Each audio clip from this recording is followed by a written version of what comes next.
आज तक हम महाभारत से जुड़ी कई घटनाएं सुन या पढ़ चुके हैं, लेकिन ऐसी कई घटनाएं हैं जिनके बारे में आपने कभी नहीं सुना होगा। महाभारत हिंदू धर्म का प्रमुख काव्य ग्रंथ है। इस ग्रंथ को हिंदू पंचवा वेद माना जाता है। इस ग्रंथ को वेद व्यास जी ने लिखा था। इसमें कई ऐसी कथाएं लिखी हैं जिनके बारे में हम जानकर चौंक जाएंगे, साथ ही सोचेंगे कि ऐसे कैसे हो सकता है। आज हम आपको अपनी खबर में महाभारत से जुड़ी एक ऐसी ही घटना के बारे में बताने जा रहे हैं जिन्हें जानकर आपको भी यकीन नहीं होगा। महाभारत से जुड़ी यह घटना उस समय की है जब पांचों पांडव के पिता पंडु की मृत्यु हुई थी। उनके शरीर का मांस उनके पुत्रों ने खाया था।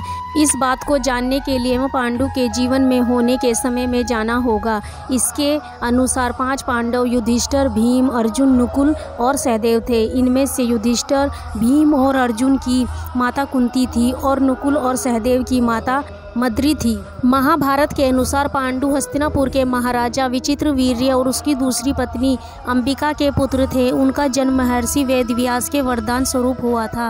वे पांडवों के आध्यात्मिक पिता और धृतराष्ट्र के निकट भ्राता थे। माना जाता है कि पांडु इन 5 पुत्रों के पिता तो थे, लेकिन इनका जन्म पांडु के वीर्य तथा माताओं के गर्भ से नहीं हुआ था, क्योंकि पांडु को किसी ऋषि ने श्राप दिया था कि अगर वह किसी भी स्त्री के साथ शारीरिक संबंध बनाएगा तो उसकी मृत्यु हो जाएगी, जिसके कारण उन्होंने कभी कुंती और मद्री के साथ शारीरिक संबंध नहीं बनाए थे।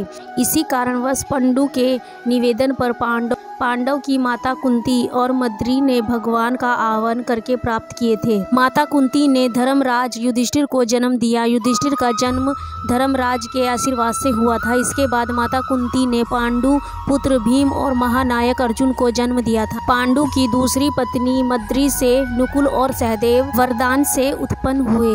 इसके बाद जब पांडु की मृत्यु हुई तो उसके मृतक शरीर को मांस को 5 भाइयों ने मिलकर खाया था। इसके पीछे का कारण था कि पांडु खुद चाहते थे कि उसके पुत्र उसका मांस खाएं, क्योंकि उसके पुत्र उसके वीर्य से पैदा नहीं हुए थे, जिसके कारण पांडु का ज्ञान कौशल उसके पुत्रों में नहीं आ पाया था। इसी कारण उसने अपनी मृत्यु से पूर्व ऐसा वरदान मांगा था कि उसके बच्चे उसकी मृत्यु के पश्चात शरीर का मांस मीट बांट कर खा जाएं, जिससे उसका ज्ञान बच्चों में स्थानांतरित हो जाएगा।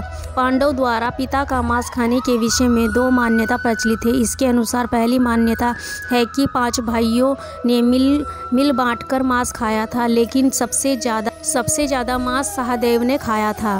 जबकि एक मान्यता के अनुसार सिर्फ सहदेव ने पिता की इच्छा का पालन करते हुए उनके मस्तिष्क के 3 हिस्से खाए थे। पहले टुकड़े को खाते ही सहदेव को इतिहास का ज्ञान हुआ, दूसरे टुकड़े को खाने पर वर्तमान और तीसरे टुकड़े खाते ही भविष्य का ज्ञान हो गया था। इसका सबसे बड़ा यही कारण था कि सहदेव अपनी सभी भाइयों में सबसे अधिक ज्ञानी था, साथ ही वह भविष्य में होने वाली घटनाओं को भी देख लेता था। सहदेव के भविष्य जानने के कारण ही उसने महाभारत का युद्ध देख लिया था। इसी कारण श्री कृष्ण को डर था कि वह और किसी को यह राज ना बता दे। इसी कारण श्री कृष्ण ने सहदेव को यह श्राप दे दिया था कि अगर वह किसी को यह बात बोलेगा तो उसकी मृत्यु हो जाएगी। इसी कारण उसने किसी को यह बात नहीं बताई थी। अगर आपको यह आखिर क्यों खाया था पांडव ने अपने मृतक पिता के शरीर का मांस, यह वीडियो अच्छी लगी हो तो अपने दोस्तों को जरूर शेयर करें। और अगर आप हमारे चैनल पे न्यू है तो हमारे चैनल को लाइक करें, शेयर करें, सब्सक्राइब करें, कमेंट करें और हमें सपोर्ट करते रहें और अपना इसी तरह प्यार बनाए रखें हमारे ऊपर।